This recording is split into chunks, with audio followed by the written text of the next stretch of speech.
All right, so it was like the last day of a week-long production, and the crew van just happened to drop us off at a subway stop that was like half a block from my apartment. So even though I didn't really know anyone in the crew, I asked if anyone wanted to come back to my place for some water. It's just the kind of girl I am. And everyone was like, nah, we'll just see you at the rap party tomorrow. But this one guy, Craig, who I'd seen around SEP and never really talked to, he took me up on the water offer. So we were both sweaty and stinky. It was a hot July day, much like today. And I was dressed comfortably, you know, to work 18 hours on a hot July day. So I was wearing baggy jeans, hiking boots, a big-ass t-shirt, probably with REM on it or something. And my breasts were held very firmly and extremely flatly to my chest by the world's most unappealing sports bra.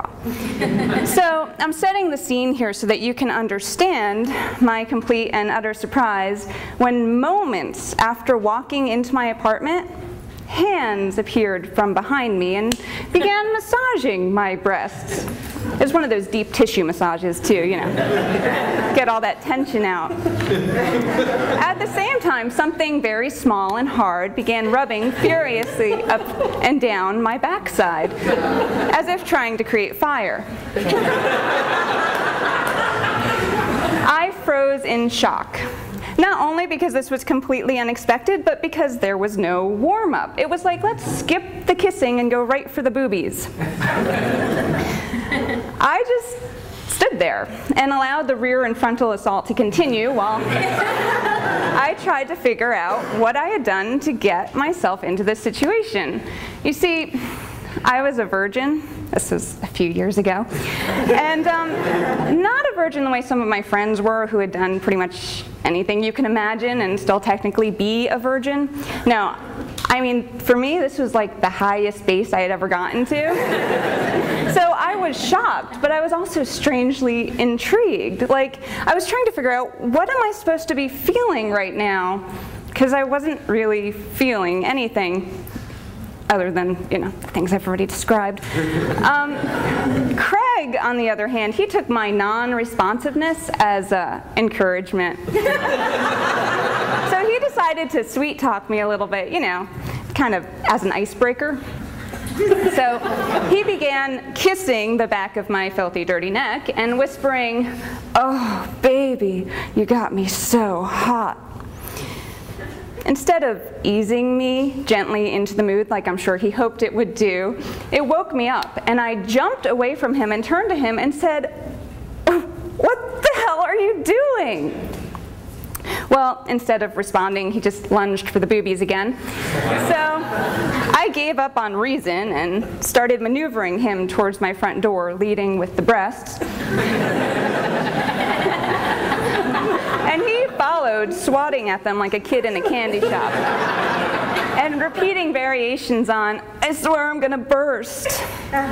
Well, it was when I got him out in the hallway that he seemed to realize what was going on and come to, and then he got this kind of look on his face like, "How could you do this to me?"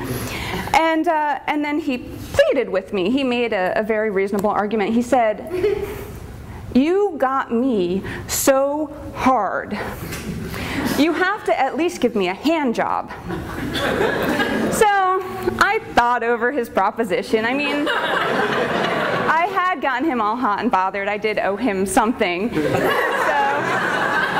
I gave him some free advice. Go home and take a cold shower. I had heard that line in a movie before, and it seemed like the right thing to say. But as I started to close the door in his now pathetic-looking face, he stopped me with one final plea. "Please," he begged me. "You're killing me. I got blue balls so bad I'm gonna die."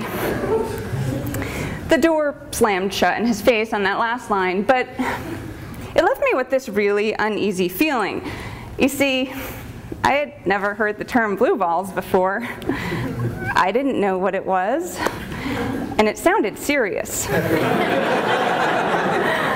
I thought maybe he was born with some serious medical condition, and maybe like he needed to have sex all the time or else suffer extreme pain.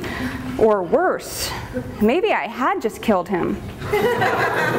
Suddenly overcome with concern, I opened the door, but he had already gone.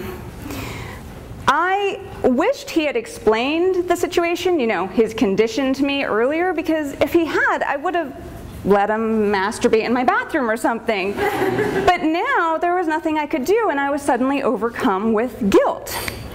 So I resolved that I would seek him out the next day at the earliest possible moment and apologize to him. I felt really horrible.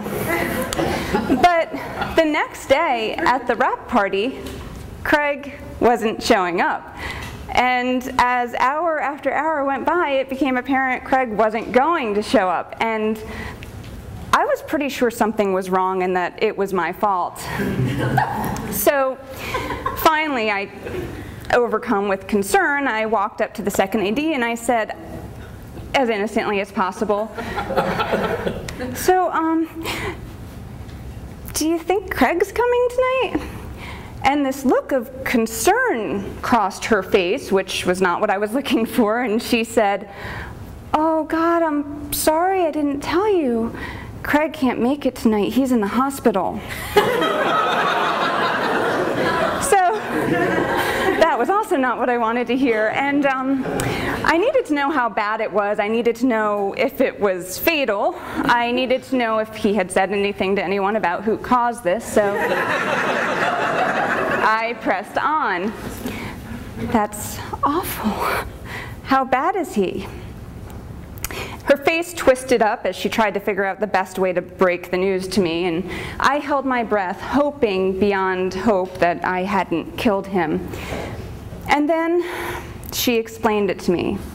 She let me in on what, in fact, had been the cause of the incident of the blue balls in the night. Oh, no, she said. It's nothing like that. Craig's in the hospital because his wife is giving birth.